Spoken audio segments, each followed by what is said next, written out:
Saludos mis hermanos, bienvenido una vez más a Tribunal Cristiano, ya con mallete en mano. Este mallete me ha acompañado muchos años. Yo no escondía prestárselo al padre para que sienta la sensación del mallete. Gracias por su sintonía y recuerde que nos puede ver el canal 58 y 348 de Liberty, diferentes horarios que el programa así lo tienen a bien poner. Pura palabra, y nos puede seguir en el X o X como Apóstol Ricky. Ahí también lo subimos. Gracias, porque en Facebook está toda la filmoteca, Tribunal Cristiano TV, en Facebook, y nuestro canal de YouTube. Suscríbase al canal de YouTube, Apóstol Ricky Rosado. Ahí lo tiene que ver. Hay mucha gente lo ve también ahí. Y lo movemos por las diferentes plataformas, por las diferentes redes. Y hay gente que lo comparte. Carlos Sánchez lo comparte con otra gente. Y pues eso es bueno. Entre más gente lo vea, este es un programa que educa y le ayuda a usted a tomar decisiones, y más en un año eleccionario que estamos tanto en Estados Unidos como aquí en Puerto Rico, primaria y todo lo que tiene que ver. Pues es muy importante que esté informado, porque el voto inteligente es el voto informado. Es el voto que usted tiene con conocimiento, ¿verdad?, de que se alinea con sus valores. El sacerdote padre Carlos Pérez Toro, abogado, sacerdote y abogado canónico, y un conocedor y estudioso de todas estas plataformas y leyes, no solamente a nivel de Puerto Rico, sino a nivel de internacional, porque el padre se pasa estudiando, y eso es bueno. Pues qué bueno, padre, podemos estar de nuevo aquí. Gracias, pastor, por la oportunidad de estar como siempre en el Tribunal Cristiano para que podamos discutir los temas, ¿verdad?, que nos conciernen en el debate público y dar nuestra perspectiva creyente, emitiendo juicios valorativos para poder abrir perspectivas que el no creyente es incapaz de percibir con toda su nitidez como nosotros los creyentes lo podemos percibir. Así que esta es una tremenda oportunidad que tenemos y qué bueno que estamos aquí. Y gracias también por la gente que nos sigue en WKQ 580, en Sin Separación de Iglesia y Estado, que es el otro programa que usted y yo frecuentemente estamos. Eso los viernes de 8 a 10 de la noche en vivo, y se retransmite los domingos también de 8 a 10 de la mañana. Y también es bueno señalar que tanto usted como yo participamos en diferentes foros, diferentes programas, y el chat por ahí, ¿verdad?, educando, y las conferencias. De hecho, hago un planteamiento aquí: pastores y líderes que quieran que le demos los talleres de libertad religiosa o sobre la ley de la personalidad jurídica de las iglesias y otras leyes que son de reciente creación, que ayudan mucho, pues se puede comunicar con nosotros, me escribe por el Messenger en Facebook o nos llaman, y así pues podemos hablar sobre estos temas. Padre, acá en Puerto Rico hay una decisión reciente.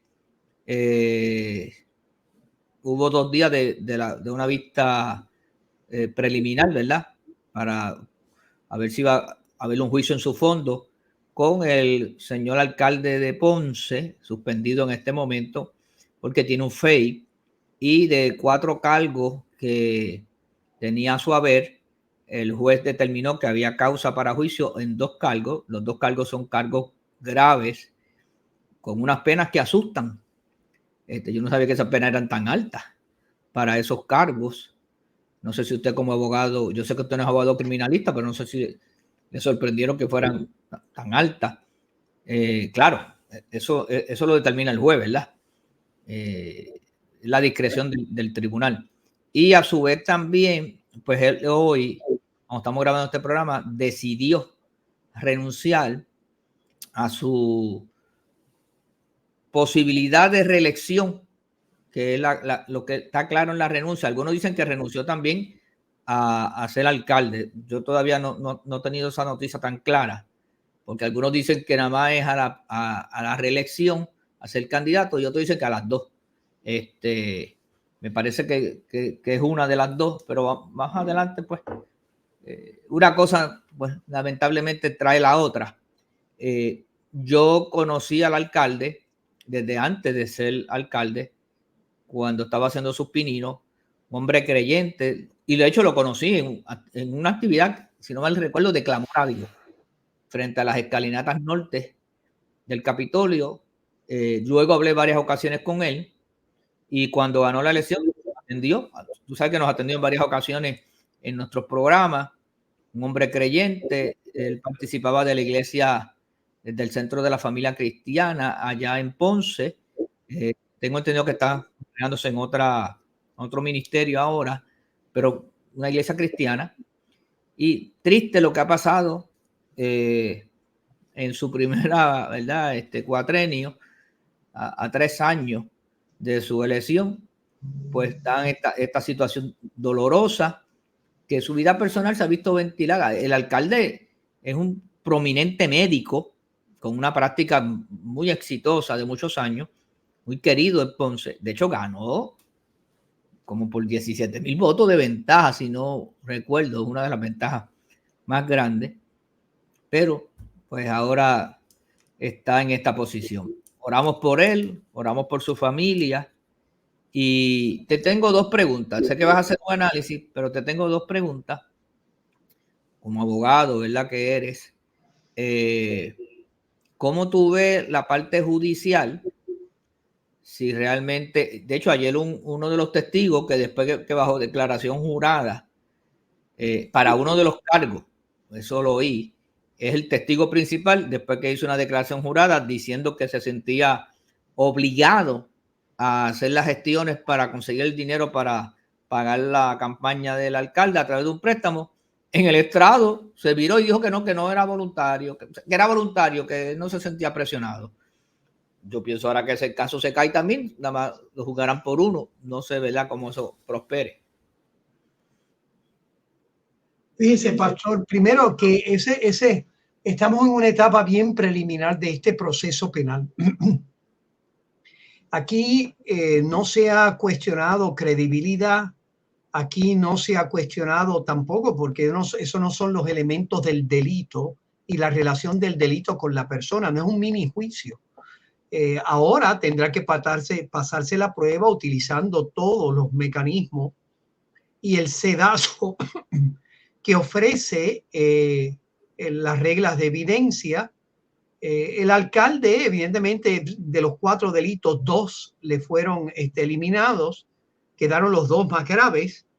Esta es de nuevo, ahora pasa la etapa del juicio propiamente, donde están todas las garantías para el imputado y a la vez los abogados de defensa tienen a su haber una serie de beneficios, por decirlo así, entre comillas, en el proceso penal. Pero sí, el alcalde renunció a su candidatura, no renunció a la alcaldía. Ok. Porque hay que distinguir entre, y yo creo que eso ha sido más o menos lo que ha aflorado en el debate público. Él fue elegido democráticamente para concluir un término y por lo tanto esa legitimidad democrática le acompaña hasta noviembre, a menos que pierda el caso y sea destituido. Por lo tanto, en una etapa preliminar lo han separado del cargo en razón de las acusaciones, pero él sigue siendo el alcalde. ¿Se verá en este cuatrenio? En este año se verá ese juicio? Yo creo que sí, me parece en junio comienza el juicio o comienza el proceso de insubulación del jurado, que es la selección del jurado, etcétera. No me acuerdo bien cuáles son las fechas, pero yo creo que para junio iniciará el proceso penal propiamente. La cuestión es que es un caso penoso, sin duda. Es un caso de un creyente. Él le acompaña las presunciones de inocencia. Yo creo que, de nuevo, se encuentra en una etapa bien preliminar. Él ha actuado, ¿verdad?, con sentido de conciencia política, que en este momento él no puede seguir retrasando un proceso que podría concluir con su acusación, ¿verdad?, y convicción en un delito grave que comporta depravación moral. Yo creo que él ha actuado, yo no creo que el reglamento del Partido Popular comporte que él tenga que renunciar incluso ni a la candidatura, porque el reglamento lo que plantea es si tiene una convicción, no una mera acusación. Y el planteamiento del alcalde es que estas acusaciones son frívolas, de carácter político, pero el tiempo dirá, como es obvio, ¿verdad? Son acusaciones graves en las cuales, aunque uno dijo que no, los otros han dicho que se sintieron presionados. El cuestionamiento que hay si ese préstamo tiene legitimidad en el contexto de unas elecciones, porque sí, sin duda se pueden hacer préstamos, e incluso préstamos para, ¿cómo se llama? Pagar lo que tú has gastado, ¿verdad? Es reembolsarte lo que tú has pagado. Hay un problema de documentación que, pues, que lo hacen muchas personas. Yo no quiero decir que con eso que está bien hecho. Es que cuando él le preguntaron para qué era el préstamo, puso bajo documentación escrita, y los bancos se regulan por leyes federales, que era para una remodelación de su casa. El dinero iba a ser invertido en la casa. Y aunque hay una parte del dinero que supuestamente se usó para algo de la casa, el dinero, $20,000, creo que eran 50,000, se usaron para... Claro, todo eso va a ser parte del debate. Si para propósitos del banco es legítimo decir un préstamo personal, propósitos de la casa, y si el dinero no puede ser cambiado en el proceso, pues, porque tengo una campaña, etcétera. No sé, todo eso será parte de un proceso de descubrimiento de prueba, de análisis, etcétera. Ahora empieza el juicio propiamente, ¿verdad? ¿Tú crees que puede salir bien? Que si puede salir bien, no tengo, la verdad que yo el juicio lo he seguido muy externamente. Mira, yo honestamente estoy 50 y 50. Mire, pastor, cada vez yo me doy más cuenta que la opinión pública llega a unas conclusiones sin tener la posibilidad de escuchar la prueba dentro de una sala. Acuérdate que la opinión y que la opinión pública, la prensa hace un libreto de reality show para vender taquillas. Claro, por eso yo no tengo acceso a las pruebas, no conozco a ninguno de los abogados de manera personal. No, pero son muy buenos abogados. Sí, sin duda, son abogados extraordinarios. Yo conozco a uno así en su práctica privada porque coincidimos en un caso, pero no tenemos una amistad personal, etc. Yo de nuevo digo, esto se tendrá que dilucidar. Bueno, estos abogados sacaron a Nogales libre de polvo y paja. Parece ser que así mismo es. Que a la señora Nogales lograron sacarla por la puerta ancha, ¿verdad? De nuevo, en Puerto Rico no mira, la puerta no fue muy ancha. La puerta no fue muy ancha. En Puerto Rico. La puerta no fue muy ancha. ¿Oyó? Sí, sí. Porque a la semana tuvo otro caso y la descualificaron. Sin duda, una de las cosas que tenemos que aprender en Puerto Rico es la presunción de inocencia. La gente dice, después que te acusan y sales por la puerta ancha, la gente sigue diciendo de que la culpabilidad te acompaña siempre. No, la presunción es que eres inocente. Por lo tanto, no es que saliste no culpable, saliste como entraste, inocente. Y yo creo que ese es un planteamiento que tendremos que plantear culturalmente como país. Ese es el juicio del tribunal. En el juicio político. Pero no. El juicio político, como el juicio cultural, debe ajustarse a lo que es las presunciones de inocencia. Porque si no, si eso no es así y no hemos madurado en el debate político, en el debate cultural, el Estado, que siempre hay que temer, tiene siempre en su haber los instrumentos para intentar lesionar. Mire lo que está pasando Donald Trump. Y el planteamiento de Donald Trump es: me están atacando en todos estos juicios para intentar descarrilar por motivos políticos mi carrera hacia la presidencia. Eso es lo que nosotros decimos de Maduro. Maduro ha utilizado el sistema penal para descarrilar a sus opositores. Eso pasó en Nicaragua, donde el régimen dictatorial nicaragüense metió preso a toda la oposición. Por eso yo cada vez, sí, pero es el juicio político, sí, es el juicio político que tenemos que cambiar como país. Si creemos que el poder puede ser ejercido de manera arbitraria e irresponsable, es parte de nuestra fiscalización a un gobierno que, de nuevo, Yo temo la autoridad del gobierno cuando no hay mecanismo de fiscalización y cuando puede lesionar el buen nombre de una persona con el simple hecho de activarle el proceso. Bueno, en relación a nosotros lo acompañaremos con oración, porque es un hermano creyente que sigue manteniendo su fe firme y confiando en Dios, ¿verdad? Y no con eso estamos diciendo que es culpable o inocente. Usted puede ser culpable en situaciones que tienen que ver con las leyes y eso no impide que usted tenga un acercamiento al Señor y nosotros como pastores acompañemos a las personas en esa situación. Voy a mover uno de los temas para irnos ahora a los Estados Unidos para hablar del candidato Trump a la presidencia de los Estados Unidos, varias cosas que quiero tocar con él. Vamos a hablar ya mismito de las expresiones que él ha hecho con relación al aborto, pero antes de eso, él ha estado haciendo otras declaraciones aparentemente y estuvo vendiendo unas Biblias ahora en ciertos lugares. Hay un pastor amigo, de hecho, que va a estar aquí en Puerto Rico próximamente, el pastor Samuel Rodríguez, va a estar ahora en estos días predicando acá y lo entrevistó la cadena Univisión, el periodista Jorge Ramos, con relación a este tema. Señor director, si es tan amable. Vamos a ver ahora cómo se unen la religión y la política en esa campaña por la presidencia. Ha llamado mucho la atención el anuncio del expresidente Donald Trump vendiendo Biblias. Esto se da al mismo tiempo que crece el número de latinos que se identifican como evangélicos o protestantes. De hecho, según nuestra investigación, 1 de cada 6 latinos es evangélico o protestante. Para entender cómo este factor influye en la política, invitamos de nuevo al reverendo Samuel Rodríguez. Él es el presidente de la Conferencia Nacional de Liderazgo Hispano-Cristiano, es decir, la organización cristiana y latina más grande del país. Reverendo Rodríguez, gracias por regresar aquí al programa. Gracias por tenerme. Con toda honestidad le voy a decir, Donald Trump está vendiendo Biblias. ¿Está bien? Jorge, Donald Trump, Joe Biden, Roberto Kennedy Jr., no me importa. El que esté contribuyendo para que más gente llegue a la palabra de Dios, para mí es una victoria. A mí no me importa cómo. Mira, estas Biblias se venden en Target, en Walmart, en algunas bodegas.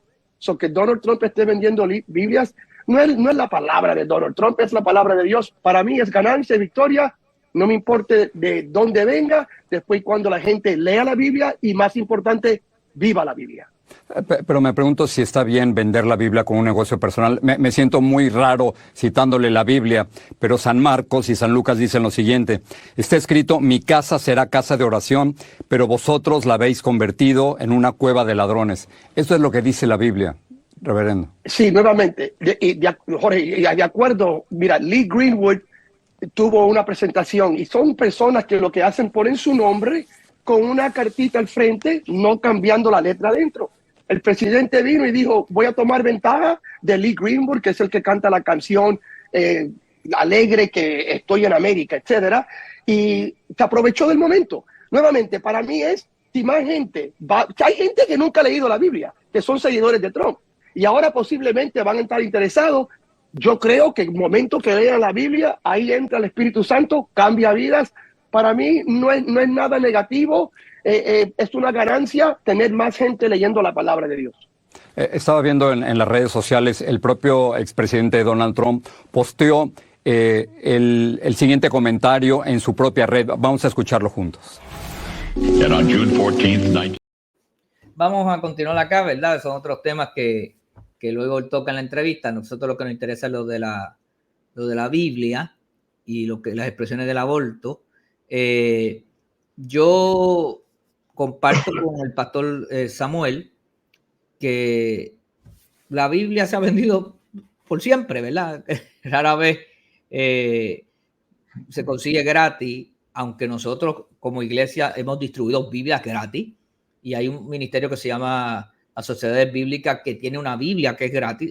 Ellos tienen muchas más que venden, pero hay una más compacta. Los Gedeones han regalado los Nuevos Testamentos por mucho tiempo y sé que la Iglesia Católica hace lo propio, pero hay otras que se venden porque se encuadernan mejor, porque le añaden algunas ilustraciones, porque son Biblias de colección, porque tienen estudios bíblicos adicionales y eso pues hay unos derechos de autor y además que cuesta hacer una Biblia, eso cuesta mucho dinero. No es que porque la vendió en $60 es que se estaba ganando $60. A esa que le añadieron la Constitución, le añadieron eso vale un dinero adicional. Nada, qué bueno que un candidato a la presidencia se ha convertido en un distribuidor de Biblia.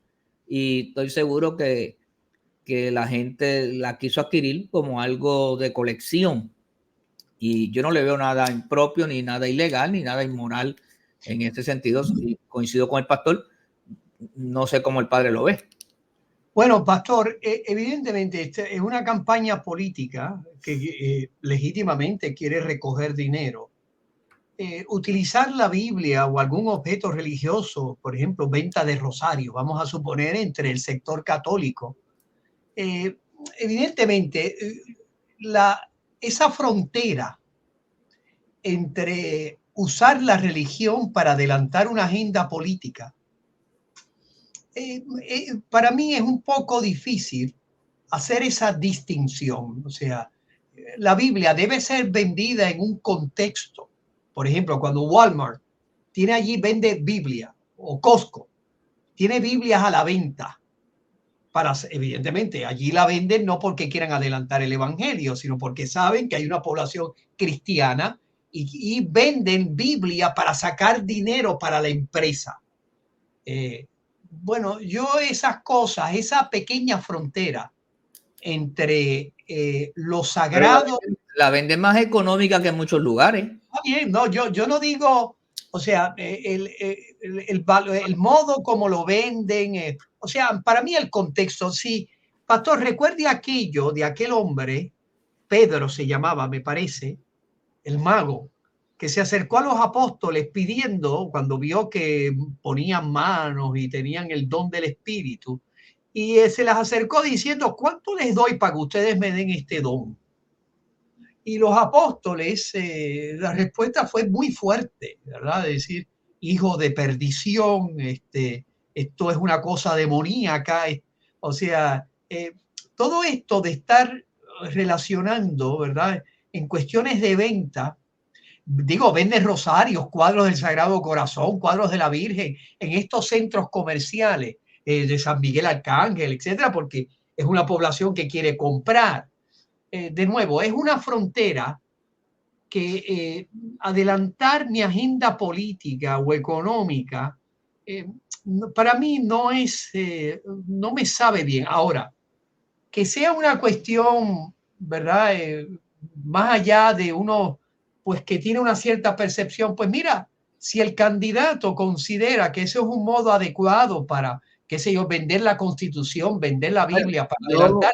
Yo prefiero que en Semana Santa Trump haya vendido Biblia y no la infamia que hizo Biden contra el sector creyente, firmando una orden ejecutiva como la que firmó allí el Viernes Santo y estableciendo el día del domingo de resurrección, que es el día que el pueblo cristiano para nosotros es una fecha sagrada, haber hecho lo que hizo. No, o sea, lo de Biden es una afrenta al sector creyente, por supuesto, y a la mayoría, a los sentimientos religiosos de la mayoría de la población norteamericana, en la cual él saca una orden ejecutiva y sobre el día de la resurrección, que para los cristianos es el día más importante, es el acontecimiento más importante que se ha dado en la historia, este señor lo silencia absolutamente. O sea, pero a la vez, cuando es el Ramadán o cuando es alguna actividad importante dentro de otros sectores religiosos, lo reconoce con bombos y platillos. Y en nosotros fue, sin duda, o sea, la acción, por decir así, sacrílega de Biden, en mi opinión, tampoco justifica que para adelantar una agenda política, pues estos signos sagrados, rosarios, imágenes, Biblia, se utilicen, porque tiene que haber una separación, ¿verdad? Además, no era algo forzado el que la quisiera comprar. No, claro, o sea, de nuevo, todos los distingos son importantes. Digo, eso, el distribuir Biblia en una venta, pues no es algo innoble, o sea, no es lo que hizo Biden. Pero, de nuevo, esa frontera, a mí me gusta hacer esas distinciones porque vender rosario es que lo sagrado debe quedarse en el ámbito de lo sagrado. O sea, no sé, de nuevo, no es una condena, ¿verdad?, absoluta, pero como que no me sabe bien. De nuevo, aunque fuese rosario, fuera imagen de la Virgen, de Sagrado Corazón, de San José. O sea, yo creo que ese ámbito, porque podría entenderse en una especie de conciencia colectiva que la campaña política de Trump es el modo de encauzar las inquietudes bíblicas. Y usted y yo, en este país, hemos querido dejar claro que la agenda creyente no la puede copar ningún partido político. De hecho, el pastor Rodríguez al final de la entrevista dice, mire, yo como un cristiano y nosotros los cristianos pertenecemos a todos los partidos. Y dijo el burrito y el elefante. Tú sabes que allá los demócratas son el elefante, ¿verdad? Sí, y los republicanos el burrito. El burrito. Y él dijo, pero esos son sus símbolos. El símbolo de nosotros es el cordero. Y nosotros estamos aquí para la agenda del cordero. Cuando uno del partido que sea lo haga bien, lo vamos a aplaudir. Y cuando uno del partido que sea lo haga mal, él dice, yo he diferido con cosas de Trump y lo he dicho de frente. Porque es que el pastor Samuel Rodríguez fue el orador principal en la toma de posesiones. Y uno de los que hizo la invocación. Sí. Nada. Hay un juez famoso que se llamaba el juez Brannan. Era un juez que añadió a lo que se llamaba el Lemon Test un tercer análisis sobre temas de separación de iglesia y Estado. Y él lo llamaba el meter las divisiones políticas utilizando la religión. Y él dice que ese es uno de los test, decía él, para poder ver si una acción gubernamental era legítima para adelantar una agenda social o era más bien utilizar la religión para atizar las divisiones políticas en el país. Yo no digo que ese juicio sea correcto o no, pero hay algo que el juez intuyó que a mí me da mucho miedo cuando yo veo la Iglesia Católica en Puerto Rico, para ser más específico, y yo hablar de mi iglesia, ¿verdad? La Iglesia Católica cometió un gravísimo error en la década del 60, cuando promovió un partido político que tenía como símbolo un rosario. La gente entendió que el catolicismo se encauzaba a través de ese partido y se comenzó a crear la cultura que el que votara Partido Popular estaba excomulgado. De hecho, me decía el cardenal, que en paz descanse, él era obispo auxiliar, en esa efeméride que fue un gran acontecimiento de país. O sea, sacerdotes, monjas, todo el mundo metido en la lucha política. Me decía el cardenal que cuando terminaron las elecciones, hubo pueblos en Puerto Rico donde ni el párroco ni el sacerdote votó por el PAC. O sea, por lo tanto, pastor, esta mezcolanza, se dice en italiano, esta mezcla entre la religión y la agenda política, a mí me da mucho miedo. Una cosa es orar, ¿verdad?, en las actividades políticas. Otra cosa es tomar en cuenta al sector creyente. Y otra cosa es vender Biblia, poner el rosario como símbolo. Porque ningún partido político en Puerto Rico puede copar la agenda creyente. O sea, es unidad. El voto creyente tiene unidad en valores, diversidad en medios políticos. Padre, y por lo tanto, critico un poco esa acción. En ese tema de Trump, él ha dicho unas expresiones con relación al aborto que yo creo que han habido ciertos grupos que han querido llevarlo como al extremo, como si Trump ahora no estuviera claro en lo que él ha dicho en relación al aborto. Y entonces han dicho que Trump no va a estar firme en hacer una ley sobre el aborto a nivel federal. Y él ha dicho que le toca o le corresponde Claro, hubo una decisión del Tribunal Supremo en el caso de la reinterpretación de Roe versus Wade, en el caso de Dobbs. Pero entonces le ha dicho que son los estados los que tienen que manejar este asunto. Pero él sigue estando claro en su posición con relación al aborto. ¿Cómo tú lo ves? El presidente Trump ha hecho una cosa importante y es sacar del debate político federal lo que los demócratas utilizaban para crear un ambiente antirrepublicano. Y ha dejado, ese no es un tema federal, eso es un tema que tiene que ser dilucidado en cada uno de los estados de la nación. Porque eso fue lo que la decisión de Dobbs determinó, que serán los estados los que decidirán el alcance o no de las prohibiciones de aborto, según las mores, la sensibilidad moral de cada, por decir así, estado. Y por lo tanto, el gobierno federal es manos afuera, porque por ser una jurisdicción restringida, aquello que los soberanos, los estados le conceden al gobierno federal para el bien común federal, Trump dice, mire, yo no voy a intervenir en un asunto que precisamente por la intervención de Roe versus Wade de los tribunales federales le quitó al proceso democrático, al debate de las ideas, a buscar consenso, al experimento democrático, poder decidir. O sea, Trump lo que ha hecho, ha dicho, mire, a nivel federal yo no voy a intervenir y voy a respetar las decisiones soberanas de los estados. Pero así es que debe ser. Pero que yo quisiera que a nivel federal se decretase que la Constitución protege al niño en el vientre materno, que hay una prohibición del aborto, como etcétera. Ojalá. Pero en lo que el hacha va y viene en una situación tan polémica, Trump ha sido claro. Mira, vamos a utilizar este medio. Ustedes decidan estado. Yo no voy a decidir a nivel federal porque habrán cuestionamientos constitucionales. Si el Tribunal Supremo ha dicho no puedes intervenir porque es un asunto que no se te concedió para tú intervenir, no está en la Constitución como un derecho el aborto, pues claro, los referéndums que han hecho en los estados han sido demasiado radicales o demasiado al extremo, que no han sabido proponer, ¿verdad?, la legislación o el referéndum para que el pueblo vaya a votar y se han estado perdiendo los referéndums. Exacto. Porque, mire, pastor, nosotros ganamos en los tribunales. Hemos perdido en el debate público. Pero, padre, mándele copia del que usted preparó acá en Puerto Rico.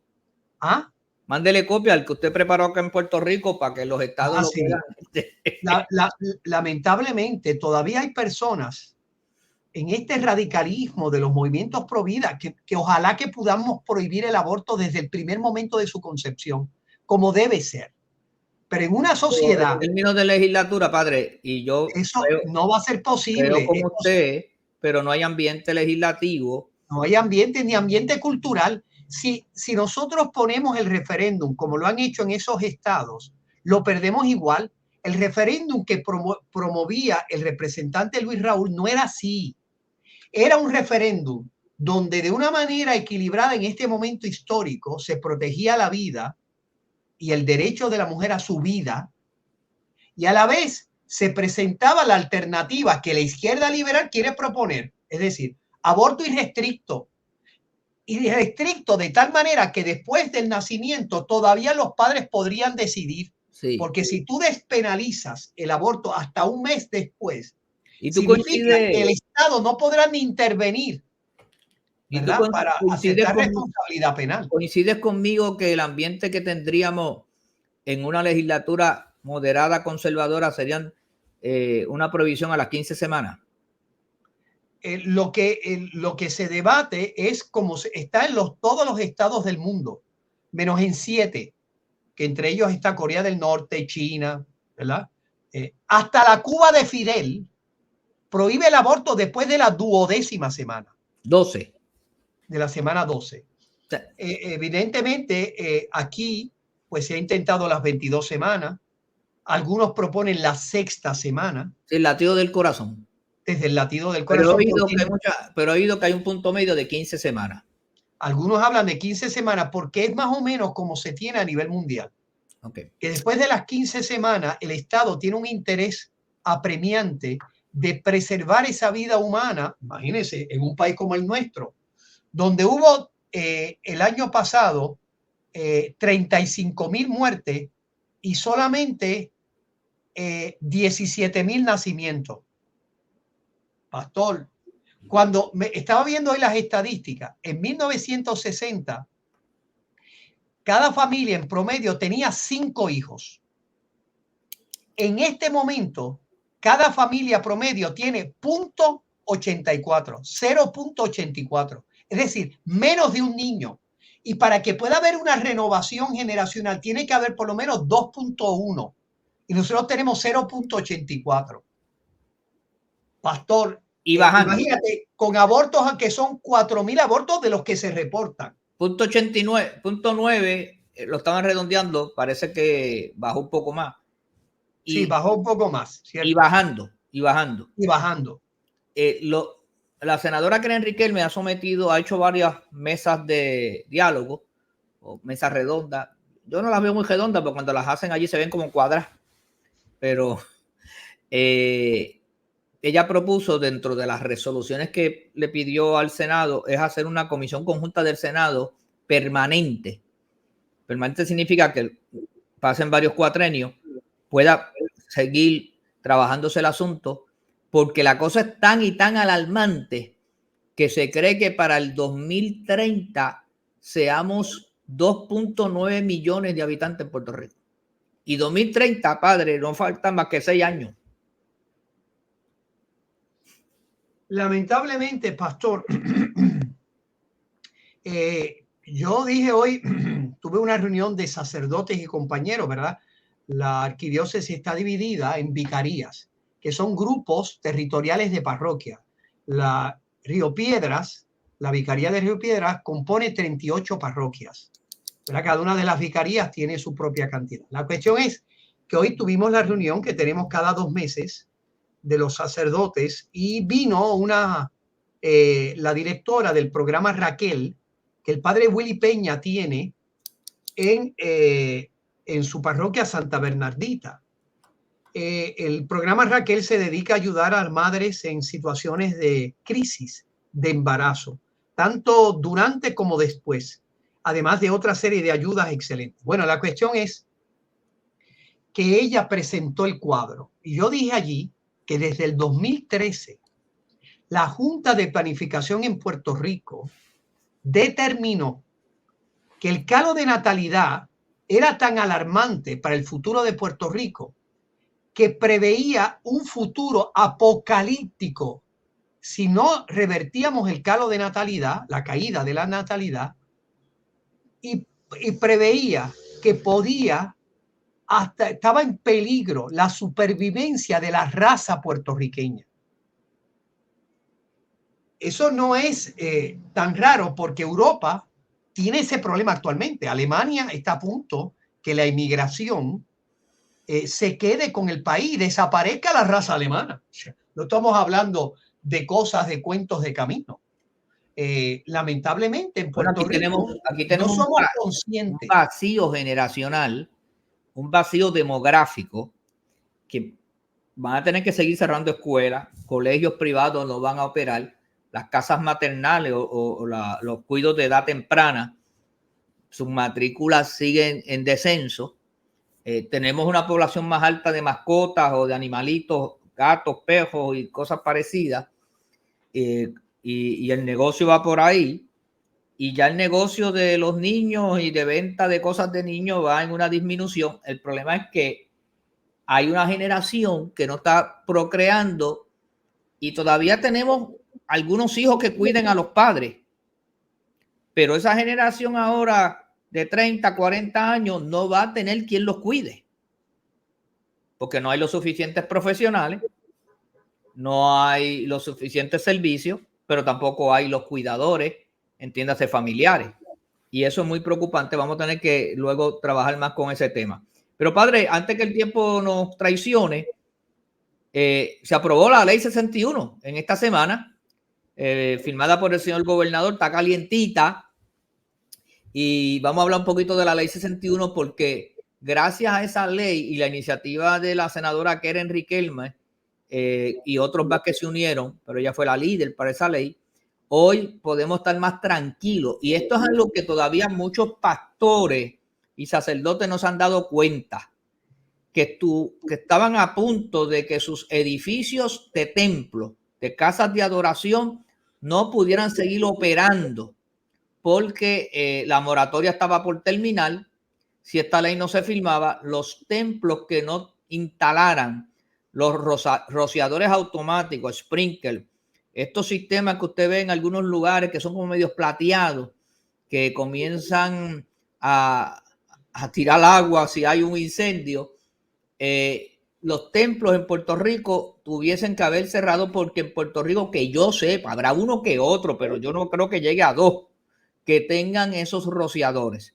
Y muchas de las construcciones o permisos o estas ayudas de FEMA que se estaban dando iban a ser paralizadas de alguna manera si el edificio no tenía esos sprinkle y eso no se cotizó.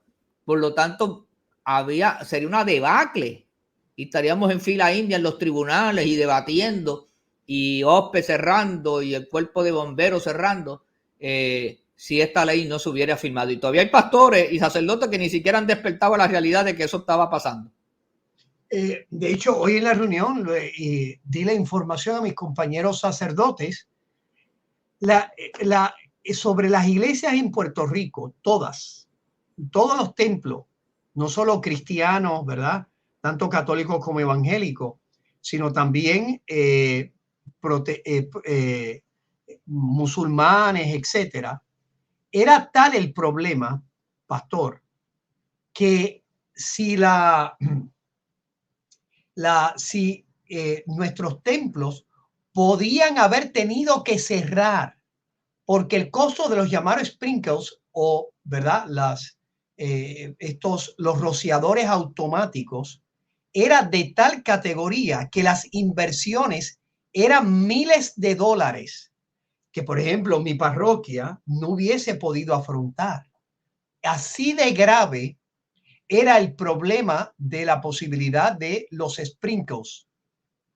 Por eso el tribunal, por decir así, el proceso legislativo, la senadora Keren Riquelme promovió este proyecto de ley para que se permitiese que las iglesias fueran exentas del uso de sprinkles y que por lo tanto se utilizase lo que comúnmente se utiliza y es igualmente seguro, que son, ¿verdad?, los famosos extinguidores que nosotros tenemos en nuestros templos y que los bomberos y compañías privadas renuevan, ¿verdad?, para tenerlos en lugares adecuados, porque tienen una serie de normativas y una serie de indicaciones, por decir así. Por lo tanto, los sprinkles, gracias a Dios, se nos concedió la excepción. De nuevo, la excepción no pone en peligro la seguridad de los ciudadanos que asisten a una actividad religiosa en el templo.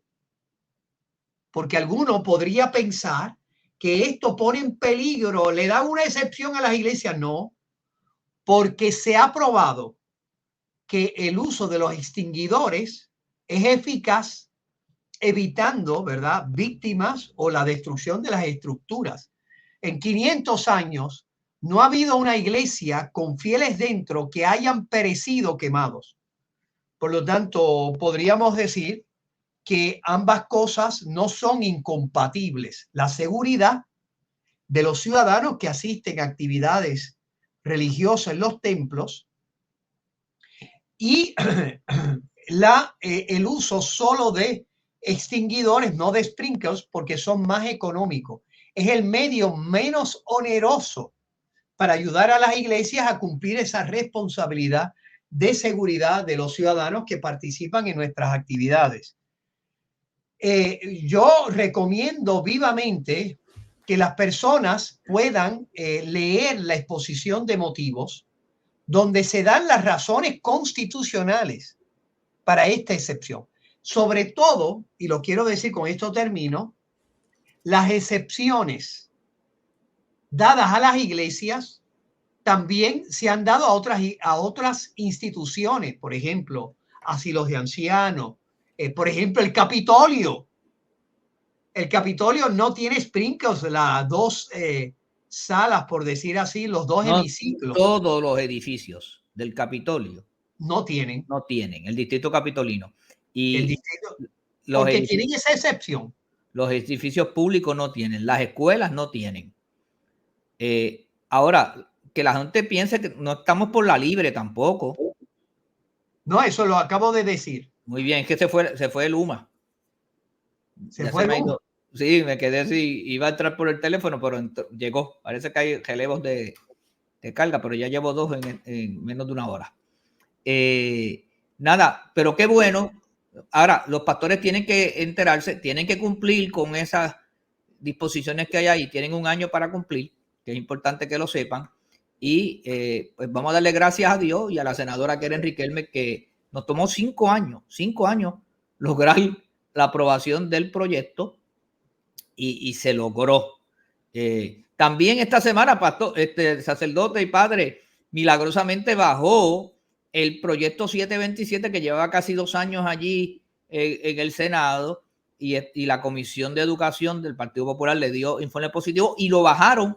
Y oye, lo que hacen las primarias, padre, 23 votos tripartistas. Los únicos 4 que le votaron en contra son los del Junte.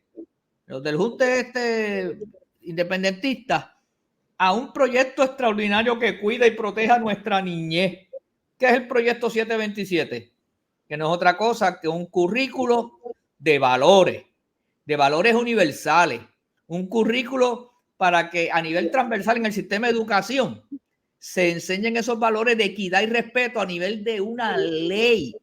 Y eso es extraordinario. Y gracias al Señor se aprobó en el Senado. Ahora va a la Cámara y esperamos que también allí sea tripartista en la Cámara, y el candidato independiente también me dijo ya que va a votar a favor de él, Luis Raúl. Por lo tanto, y el gobernador tiene compromiso de firmar ese proyecto. Esperamos que ahora, antes de que finalice el mes de mayo, tengamos ese proyecto, que también es un proyecto de la senadora Keren Riquelme y la delegación del Partido Nuevo Progresista, y hay como 4 coautores del Partido Popular. Esperamos que eso se logre, padre. Pastor, quiero hacer una pequeña indicación en todo esto, ¿verdad? Si se me permite. El proyecto es un proyecto extraordinario, ¿verdad?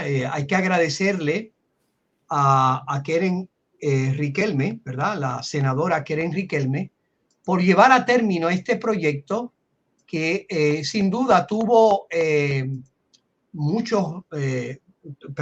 tuvo un desarrollo, un camino histórico bastante complejo. Se inició, ¿verdad?, con el ex senador Newman. Él no lo pudo llevar a término en el cuatrenio de la mayoría. Perdóname, ¿de cuál estás hablando? Ah, perdón, estoy hablando, sí, quiero saltar. Estaba hablando del de Sprinkles. Volvemos al 727. Okay. Tenemos que agradecer, hecho para atrás, a la senadora Keren Riquelme por este proyecto, pero yo quiero resaltar un elemento. El proyecto dice, en un momento, dice, la integración de los propósitos de esta ley deberá reconocer y respetar el derecho de los padres, madres, tutores y encargados de dirigir la crianza, educación y cuidado de sus hijos y de seleccionar de forma exclusiva la forma y manera que se educarán sus hijos respecto a la sexualidad y afectividad. ¿Por qué resalto este elemento? Porque hay una señora que es la abogada Rosa Seguí, que es un miembro del movimiento Victoria Ciudadana. Es una de las más radicales dentro de ese movimiento, izquierda liberal, etcétera. Ella tiene hoy una columna. Va a correr ahora. Sí, me parece, corre por la Cámara, me parece. Y ella no tiene el problema de ser desertificada, ya no tiene ese problema. No tiene ese problema. Entonces, ella dice lo siguiente, yo he resaltado ese elemento y mire lo que dice ella y voy a comentar, mire lo que dice. El P de la S727 alarmantemente reconoce que de manera exclusiva que la manera exclusiva de educar sobre sexualidad y afectividad recae sobre los padres, madres y personas encargadas. Esta disposición es totalmente contraria a la política pública establecida para fomentar la educación sexual basada en la ciencia. Lo primero que hay que decir que la ley de la reforma educativa dice eso mismo. O sea, esto no es algo nuevo que está proponiendo de manera única este proyecto de ley. Ya eso lo dice la ley de reforma educativa. Dice esa es de manera exclusiva. Es la ley 85, ¿verdad? La ley 85 del 2017, me parece. 17 o 18 por ahí. Dice que de manera exclusiva los padres, madres o encargados tomarán las decisiones sobre la sexualidad y afectividad. Lo dice el proyecto actual. Evidentemente, eso es el modo para evitar la ideología de género, ideología que quiere adelantar una agenda que es contraria al derecho que tienen los padres creyentes de educar a los hijos conforme a sus valores. Pero aquí dice algo que en mi opinión es incorrecto, es falso. No, eso no prohíbe que el Estado, basado en ciencia, pueda desarrollar un currículo de educación sexual. No, no lo prohíbe. Lo que dice es que quien va a tener la última palabra sobre ese currículo, sobre la enseñanza, sobre esas cosas, no es el Estado, es papá y mamá. Por eso dice ese proyecto de ley, lo vuelvo a leer, mire lo que dice. Dice, la integración de los propósitos de esta ley deberá reconocer y respetar. De alguna manera, lo que está diciendo no se opone, intégrelo, dialogue con ellos. Mira, como tiene que ser. Nadie está prohibiendo que el Estado intervenga. Como tiene que ser. Como tiene que ser. Como tiene que ser usted en estos asuntos. Papá es el que decide. Es lo que está diciendo. No decide usted. Intégrelo, dialogue, presente alternativa. No está diciendo que... Pero tengo que reconocerle un punto a la dama. Que ha sido una proponente radical de la perspectiva de género. Sí. Y lo que eso represente, ahora lo acomodó a ciencia. Ahora lo acomodó al aspecto de la ciencia. Pues mira, qué bueno. Pero dicho sea de paso, no hay ninguna política pública que hable de una educación sexual basada en ciencia. No sé dónde ella se saca eso. No, ella dice... Eso, acuérdate que a la hora de las maduras todo el mundo comienza a buscar. Mira, dice, es contraria a las políticas públicas establecidas. ¿Dónde están esas políticas públicas establecidas? Padre, antes de irnos, el documento de 20 y pico de páginas del Dignita Infinita, la dignidad infinita, que bajó del Vaticano, que tomó 5 años en hacerlo, habla de temas importantes relacionados con la vida y la familia.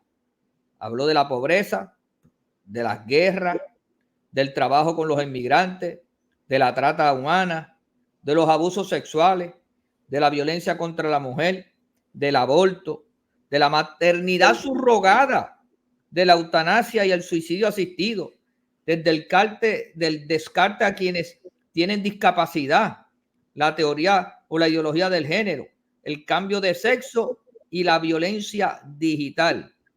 Qué bueno por el equipo del Papa Francisco y este documento que ahora disipó toda duda, aclaró todo y esperamos que el arzobispo de San Juan y otros arzobispos este domingo lean ese documento en todas las iglesias católicas. De hecho, el arzobispo en la reunión que tuvimos dijo que él le gustaría que la próxima reunión que tengamos como vicaría se leyese el documento leído en los sacerdotes y que tuviéramos oportunidad de comentarlo. Por lo tanto, la Iglesia Católica, como es obvio en la arquidiócesis, asume, ¿verdad?, su responsabilidad de conocer y dar a conocer un documento extraordinario donde tercia en polémicas concretas, por ejemplo, el tema del aborto, dice, cuidado con el uso de un lenguaje ambiguo y manipulador que dice, define aborto como interrupción del embarazo. Y dice, no es interrupción del embarazo. Padre, le doy una encomienda. Pero déjeme terminar este punto. Dice, no es una interrupción del embarazo, es quitarle la vida directamente a un inocente. Y eso siempre, y dice, lo cita, es un valor absoluto, el derecho de un inocente a su vida. La encomienda. Etcétera. La encomienda. Cuando usted pueda, un resumen breve, así como ese, pero un resumen breve, para enviárselo a nuestros queridos legisladores, que son católicos. Hay muchos católicos allí. Y es bueno que ellos se enteren de esa última decisión para que cuando vayan a ejercer sus criterios tengan también un fundamento de fe. Sin duda, pastor. Sí. Eso vendrá. Pero lo vamos a discutir hoy en Sin Separación de Iglesia y Estado y otros temas más. Ya el tiempo, ¿verdad?, ha avanzado. Pero ¿se acuerdan cuando daban el anuncio de Quick, de Nestlé? ¿Tú bebías Quick? Decía el conejito. ¿Tú lo bebías? Es que cuando se acababa. ¿Tú lo bebías? Yo bebía el de chocolate, no el de fresa. Chocolate era el que a mí me gustaba. Pero mira, me acuerdo que el conejito, ¿verdad? Con un sorbeto, tomaba del vaso y decía, qué angustia cuando se acaba. Así nos pasa a nosotros en nuestro programa. Pues nada, gracias a nuestros hermanos por y amigos seguirnos y a nuestro director por esta oportunidad. Nada, nos vemos en la próxima ocasión.